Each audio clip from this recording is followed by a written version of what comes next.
arrêtons ce débat, endetter le pays. Mais quel est le pays qui ne s'endette pas pour son développement? Qu'on m'en cite un seul au monde. Ce qui est dramatique, c'est de s'endetter pour du fonctionnement. Moi, je m'endette pour investir pour l'avenir de ce pays. Je m'endette pour faire des autoroutes. Aujourd'hui, ceux qui vont à Touba et qui vont au nord du Sénégal ne vous diront pas que cette route n'est pas utile. On ne s'endette pas pour s'amuser, contrairement à ce qui a pu se faire parfois.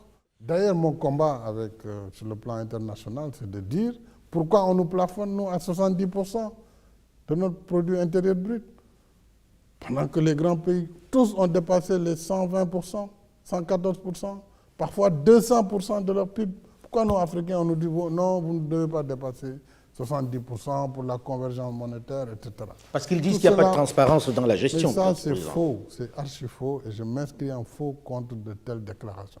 Donc, à le prouver. Comment ça, il n'y a pas de transparence? Il y a de la corruption. Mais quelle corruption? De quelle corruption vous parlez? C'est un concept galvaudé. La corruption, c'est quoi? On me dit, sur telle chose, il y a une corruption. Sur telle opération, la corruption. D'abord, le concept, nous ne l'avons pas créé.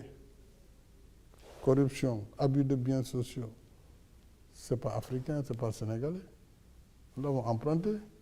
Mais c'est bien géré, Président. Il n'y a pas de favoritisme. Non, du favoritisme dans quel sens? Si c'est dans le cadre des appels d'offres qui sont faits, il n'y en a pas. Puisque les appels d'offres sont quand même régis au Sénégal par ce qu'on appelle le Code des marchés publics, qui est vraiment piloté par des gens insoupçonnables, vraiment très sérieux, qui ne font pas de la politique, qui ne sont pas dans les partis. La société civile est présente dans ces instances. Le secteur privé est présent dans ces instances. L'État est présent aussi. Donc, les processus se font quand même de façon convenable. Il y a eu beaucoup de progrès.